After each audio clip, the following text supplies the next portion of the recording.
Alright, let's see here. So, I'm doing a recording, and I will... Ugh, wow. Skip this part. Anyway, it's a good thing it's only the first few seconds. Anyway. So, I've only seen one other YouTube video about this build. And this build is viable all the way up into the tier 42 ancestral dungeons, nightmare dungeons. But I've also noticed that I've noticed a few people saying that basically it's not viable, this, that, and the other, blah, blah, blah, blah, blah, because it's all based on stun and this, that, and the other. I've also seen on the only YouTube video I have found on YouTube to do with it, I've also found that the way he went about it, it's capitalizing on just stun and only stun alone. And he only covers the skill tree and not the Paragon board.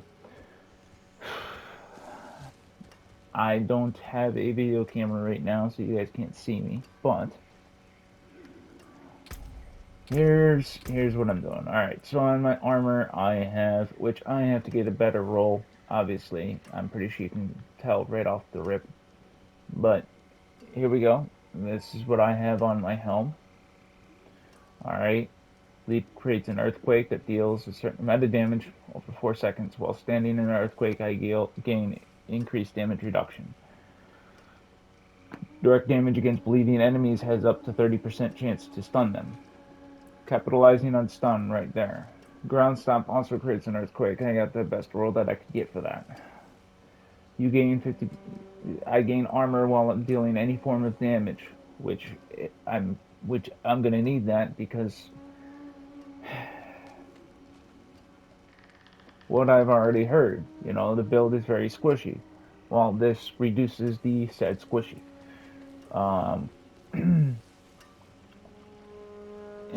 And here's the thing, what you're gonna see when I show you the skill tree. What I've noticed in the one guy's video, he put all his points in mainly to reduce the cooldown. What I've noticed with Diablo series across the board is that, cooldown is going to be a thing. If you're just trying to not have a cooldown, yes, you're not going to be able to hit the higher tier dungeons. That's just how it is. So this is one way to capitalize on the leap, to basically almost continuously leap, which will continuously cause earthquakes. Damaging, and then this capitalizes and helps out with the kick and charge.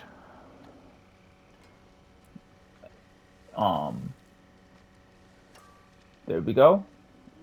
Causing bleeding damage while I'm berserking, since I'm pretty much always going to be berserking. There we go.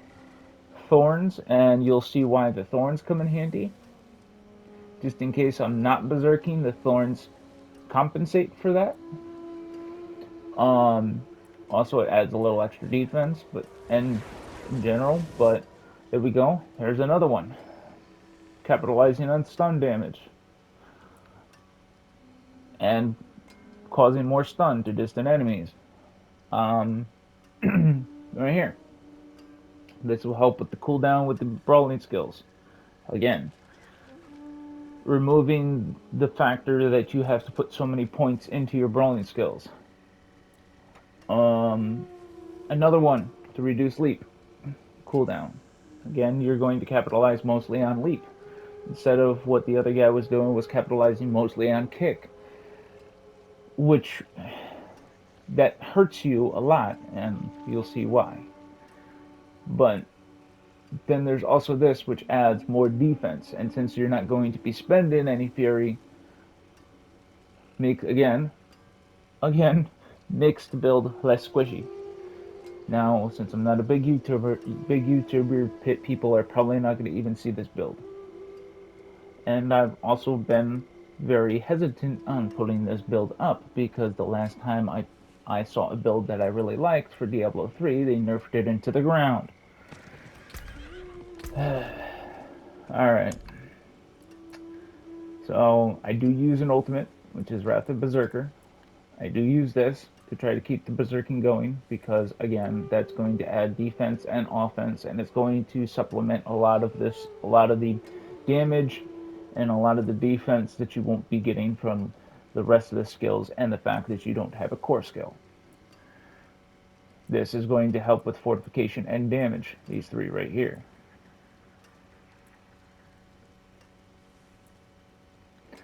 And since you're almost going to have max fortify, here you go. Increased damage. And then this is going to add extra defense while you are fortified, and this is going to help you get fortified as well. This is what I meant by capitalizing on more than just stun and capitalizing on more ways to do more damage and critical hits. Your bleeding affects slow enemies by 30%. Your bleeding effects also deal more damage to vulnerable enemies. Now you're going to cause vulnerable, slow, stun, all kinds of different things, and bleeding damage. So you'll start to see how this all overlaps. Pit Fighter, that's going to help you a lot because you're going to be up close and personal. This is where it starts to come into play. You'll increase critical strike chance against immobilized enemies, which you will cause knockback, which also causes immobilization. Stunned and slowed, you're going to cause a lot of stun and slow due to the constant bleeding and the fact that you'll stun bleeding enemies, so it's going to be slow and stunned. Obviously, this helps with your berserking. When it comes to leap, though, it's 1 point in leap.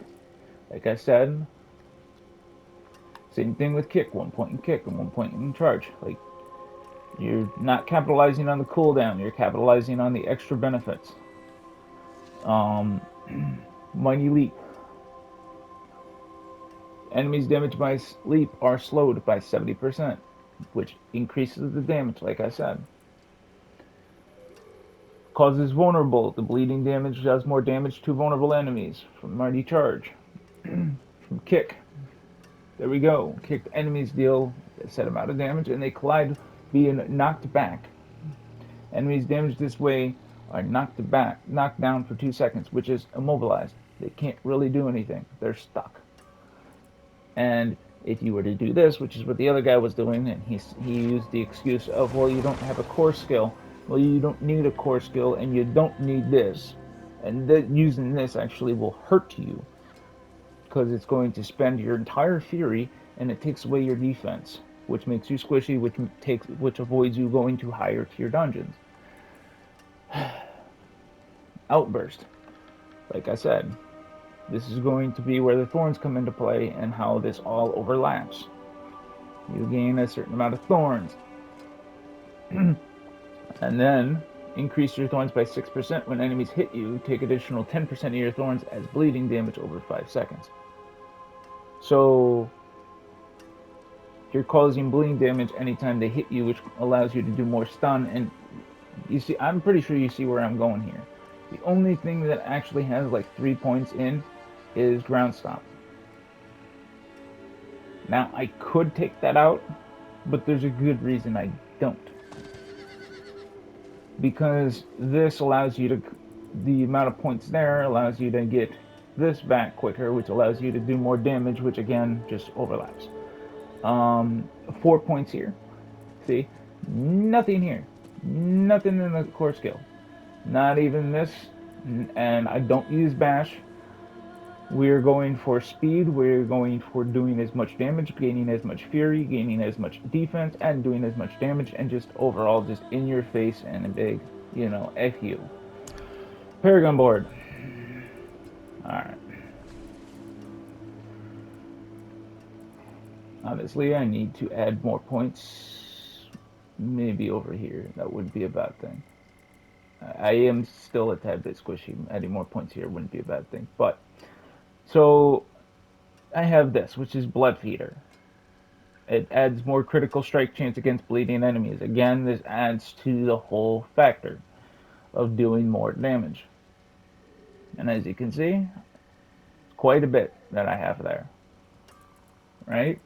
And that's just the first skill tree you start at. There you go. Bing bada boom. Alright. Over here, adds physical damage over time. That's going to help with not only your bleeding, but also your earthquakes, because that's physical damage over time. Over here, enemies that have been affected by your bleeding for 3 or more seconds take 12% increased damage from you. Again, stacking on top of stacking on top of stacking. This helps with the damage over time that you take and control imperative. And then here we go. Again, all stacks constantly. See? More damage reduction from bleeding enemies. It's all stacking on top of other more stacking. Here we go. This is Brawl. This helps with your brawling skills, which, again, since we do not use a core skill and we're capitalizing on all different things, the only downside to this build is there are times where you end up in dungeons that the affixes have to do with stun resist, vulnerable resist, critical strike resist, and when that happens, you can still complete the dungeon. It just turns into a very, very long dungeon because you're just constantly focusing on the same enemy for a long period of time. At that point, you might as well just do a different dungeon. It's not that you can't complete it, it just takes longer than it should be. It's at that point, that dungeon ain't viable. You're viable, that dungeon ain't viable.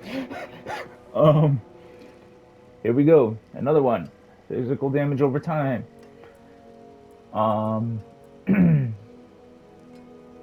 Damage to bleeding enemies.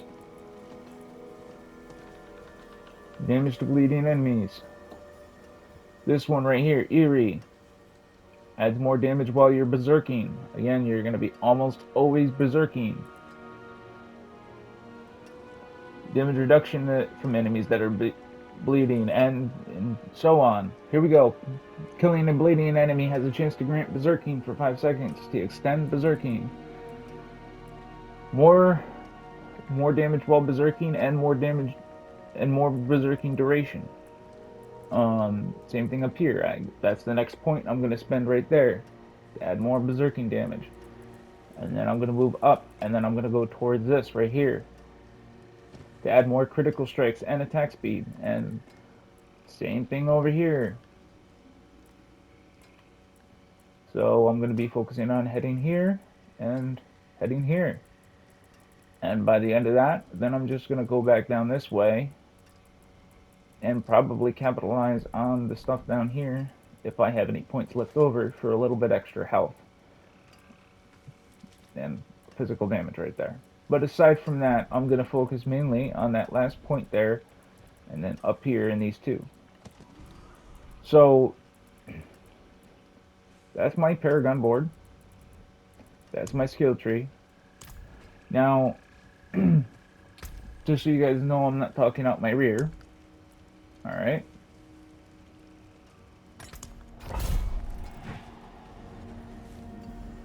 And mind you, I'm pretty sure you guys just saw, I did not even look at the affixes. So you're about to see what I'm about to do here. Just let me repair my armor real quick. I must wait.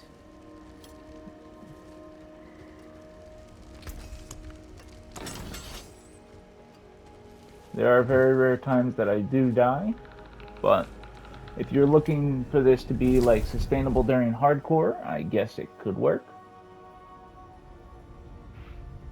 I don't see why it wouldn't. I wouldn't recommend it, but I don't see why it wouldn't work.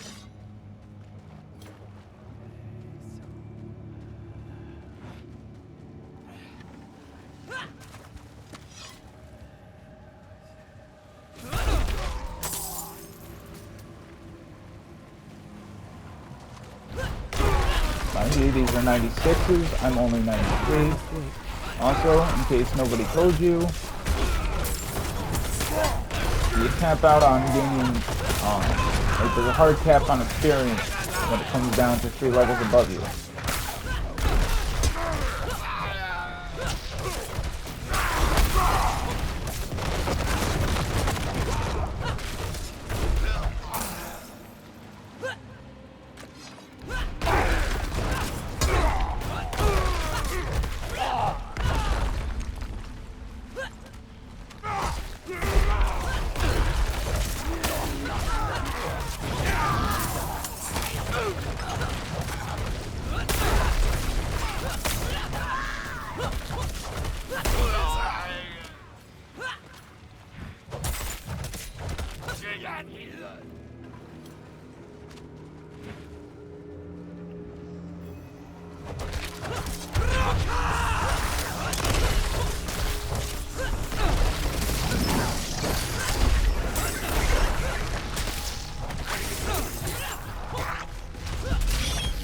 I must wait.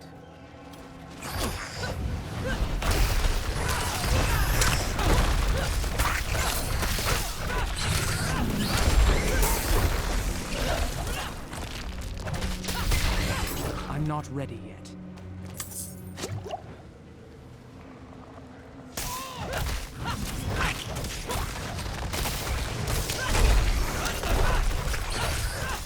Also, when it comes to the frenzy, you can have 3 stance of frenzy. That also adds damage reduction because that's the direction I went. Brawling skills are fast enough on their own. No need to add more speed.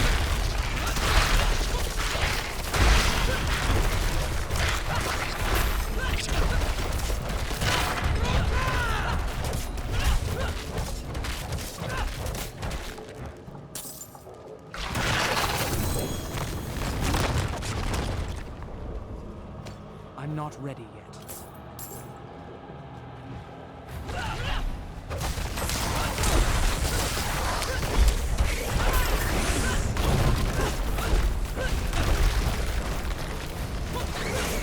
I'm not ready yet.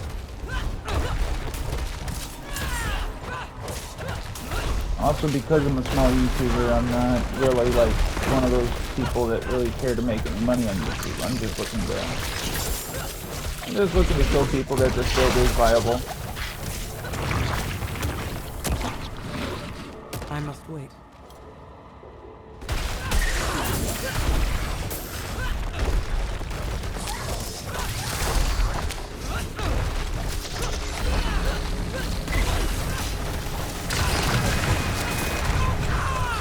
I must wait. Hell, I'm sure there's a way to make it even better than I already have it. I just spent enough time trying to fucking finagle it to make it work. So I spent more money and more resources than I would have liked to. Even though yes, I built that money back up. It doesn't change the amount of money I spent just playing around with this build just to make it work. Like almost 40 million gold again, but I've spent over 60 million gold just playing around with this build to make it viable. So I'm just trying to save people the headache. If they want to play something more than a build that continually uses shouts, which is what I've heard that people say. They're tired of constantly, you know, using shouts just to keep up. You don't need to. The only quote-unquote shout, I guess, based on what I've seen with the logic, is that people use anyway, is the ultimate skill. It's really the only shout that I use. I don't even use it all that much.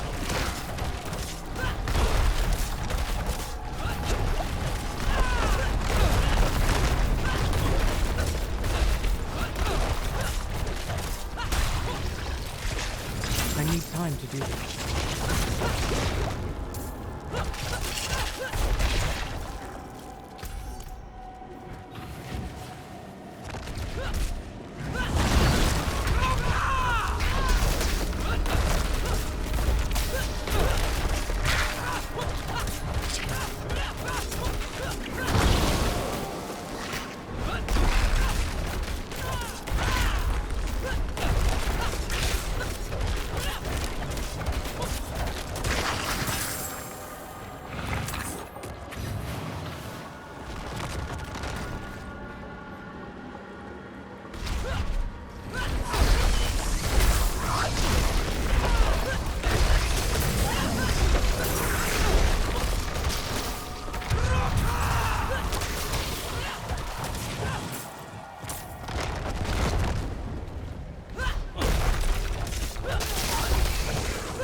Honestly, I could take out that berserking shout and use a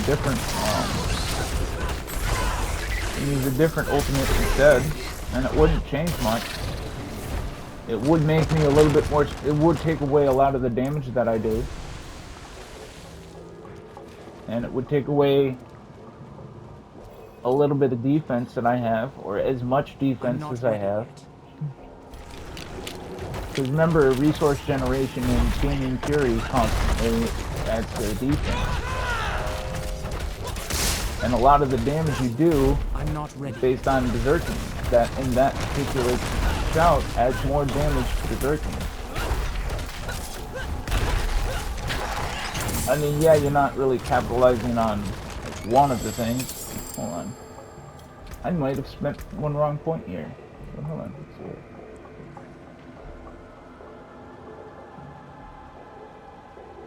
Oh, well, since I don't spend any of that, I can actually remove that. Oh, an extra point. Let's see. I could put it in attack speed, or I could put it in, let's see, movement speed. Nah, fuck that. I'm fine with my movement. There we go. See? That took 2 seconds. I just made it a little bit better. Not much, but definitely gain Fury a lot faster. So, we'll gain Fortify a lot faster too.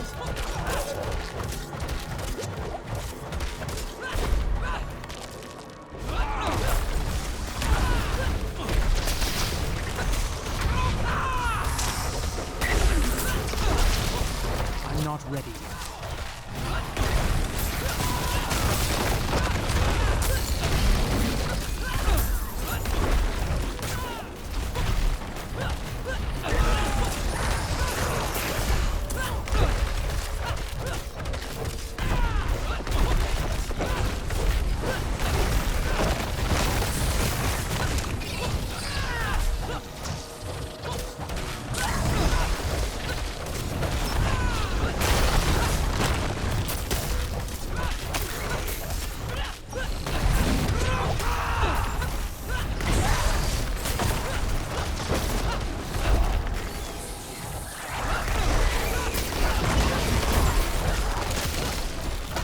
I need more time.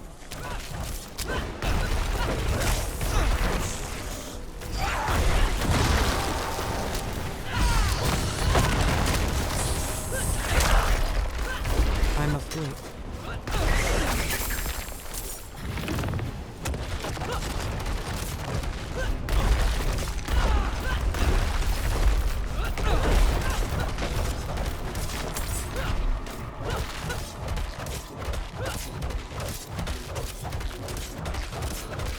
As you can see, there's constant critical hits. I must wait.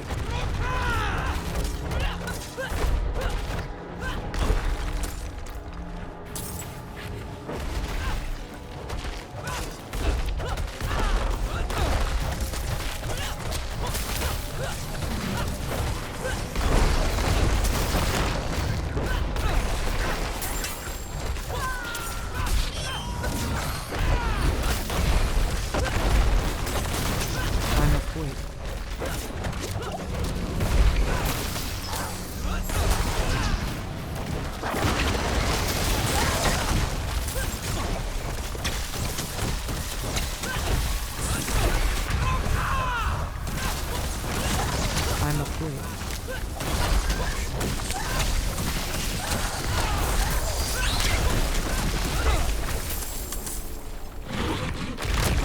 I'm not ready yet.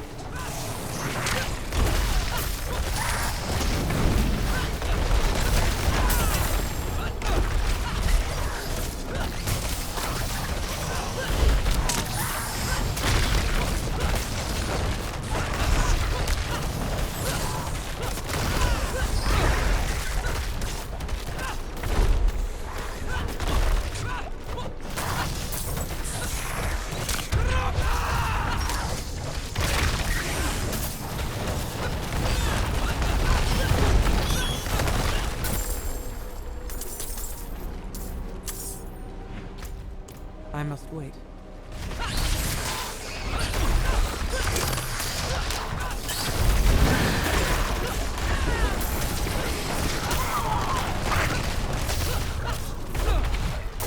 I'm not ready yet.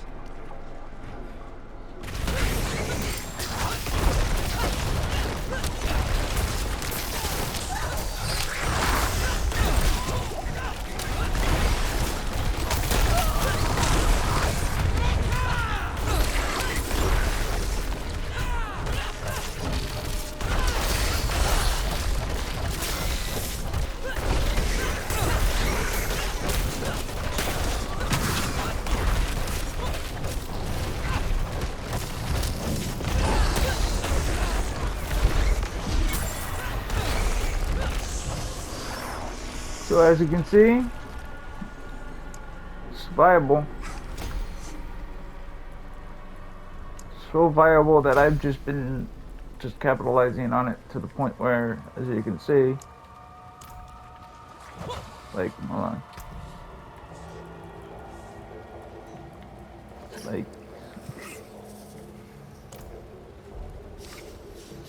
a very viable build, contrary to popular belief. So if you care to play around with it, by all means, you can play around with it. If not, it's up to you.